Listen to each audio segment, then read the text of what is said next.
거의 대등하게 보겠습니다.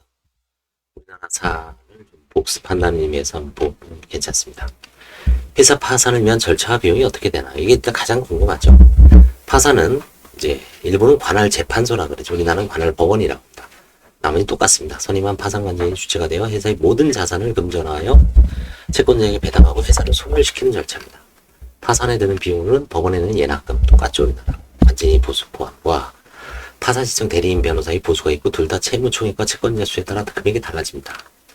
파산이란 채무초과 회사가 법원의 관여하에 진행하는 폐업 방법의 하나로 파산회사와 재산을 조사하고 금전화하여 채권자에게 배당하는 절차입니다.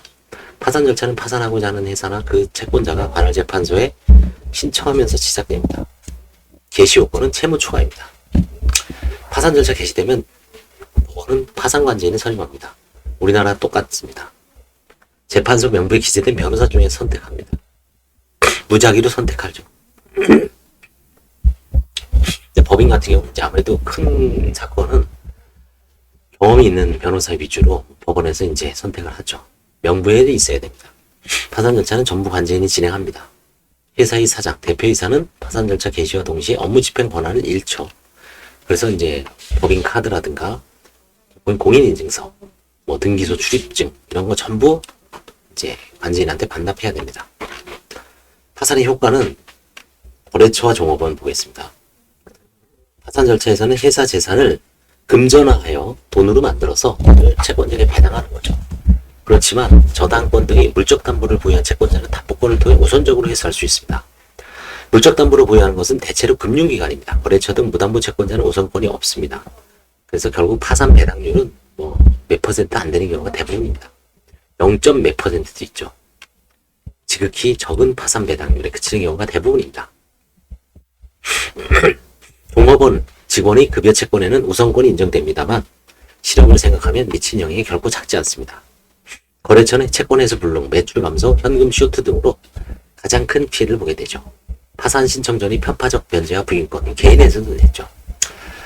파산 신청을 검토할 시 땡땡 사장님이 외상 매입금은 갚고 파산 신청을 하고 싶다는 그쵸, 채권자에게 일부 채권자에게만 변제하고 싶다고 하는 경우가 많습니다. 상대방이 채무 초과 등을 알고 있을 경우에는 추후 변제가 부인 나가야 반환 청구가 이르게 되죠. 또한 파산을 계획하고 있으면 이를 숨기고 신규 차입을 하는 행위는 형법상 사기죄에 해당될 수도 있습니다. 그래서 막 형사 고소하죠.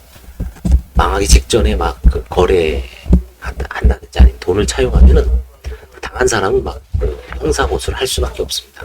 실제로 우리나라에서도 많이 합니다. 그러면 이제 금액이 많고 적음을 떠나서 벌금형이나 이런 약식 기소하는 경우도 있고 공판을 청구하는 경우도 있습니다. 대표이사의 사장 개인도 파산해야 하는지는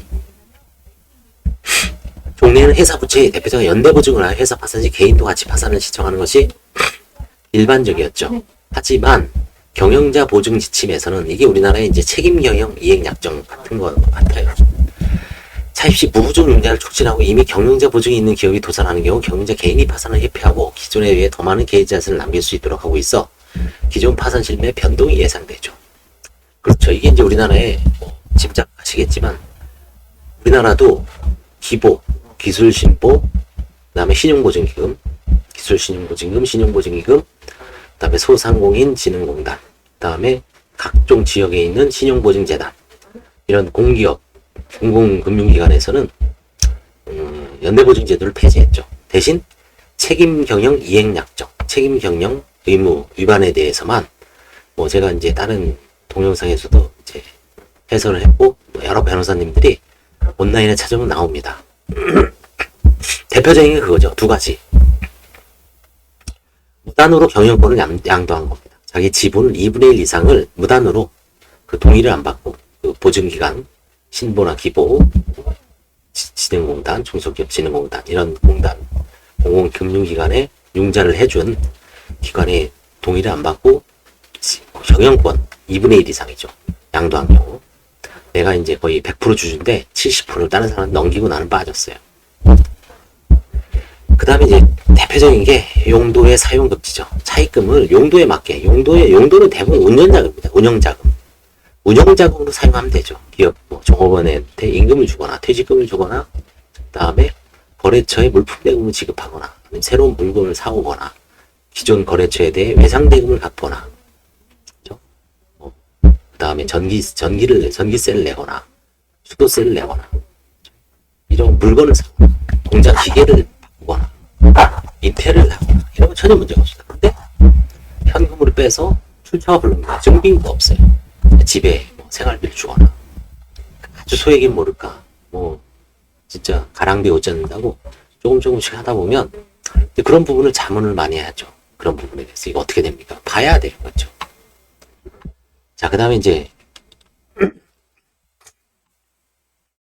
파산에 드는 비용 똑같습니다. 일본이나 5천만 엔 미만 기준으로 대략 10대 1이죠. 지금 5억 원이죠.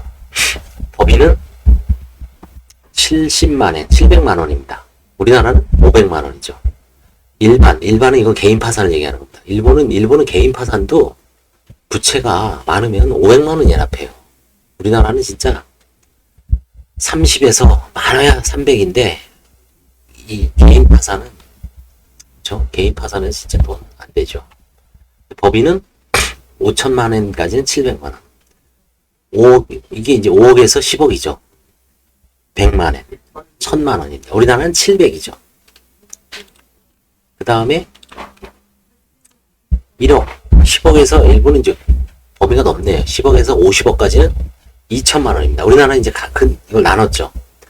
10억에서 30억까지가 1000만 원, 30억에서 50억까지가 1500입니다. 이건 이제 일본이 더 세네요. 그 다음에 50억에서 100억이면 3천만 원입니다. 우리나라는 50억에서 100억이면 1700만 원인가 그렇죠. 일본이 더 세죠. 법인이. 개인도 이 정도입니다. 개인도 상당히 세죠. 근데 우리나라는 뭐 개인 한 빚 한 20억이라도 800만 원 연합하는 경우 없죠. 그냥 이미 망했기 때문에 그 정도가 안 됩니다. 그렇게 할 사람도 없어요. 이거 외에 파산 신청을 대리한 변호사 보수가 발생하죠. 송달료도 발생하고 인지대에 얼마 안 되죠. 송달료는 우리나라는 1인당 채권자당 한 4만원 정도, 4, 5만원 정도 계산하면 됩니다. 그 다음에 변호사 보수는 여기 이제 보통 예납금이 1에서 1.5배 정도가 든다고 하는데 뭐 저는 주로 1 받습니다. 그냥 똑같이 받습니다. 어떤 경우는 좀 할인도 해주죠. 사안이 좀 간단한 회사는 사실 뭐 1000만 원이라도 부담되죠. 그러면 예납금이 1000만 원이면 뭐 한 700 정도 한다든지 그러면 이제 1에서 오히려 0.7이 되죠. 요즘 이제 뭐 경쟁이 격화되고 사안별로 보면 뭐 조금만 받아도 괜찮은 사건이 있고 가둬놓고 새가 빠지게 고생하는 사건도 있고 대략 그래서 이제 0.7에서 1.5 정도로 해서 이제 난이도에 따라서 사안을 놓고 보고 객관적으로 이제 정리할 게 많습니다 하면 많이 받으면 당사자는 합니다. 결국 한국과 일본은 이게 아마 일본에서 왔을 거예요. 비슷하지만 일본이 비용이 세죠. 특히 개인은 법인 요 5억에서 한 10억짜리 법인은 한국과 별 차이가 없습니다. 일본이 300 정도 더 받네요. 200개에서 300 정도 더 받네요. 일본도 이게 우리나라가 아마 일본을 모방을 해왔죠. 사실 그렇죠. 그래서 법인 파산도 이제 정착은 됐고요. 많이 활발하지는 않습니다만 법인 파산을 재산이 있는 분들은 깔끔하게 정리하는 게 낫죠. 비용이 좀 들더라도. 감사합니다.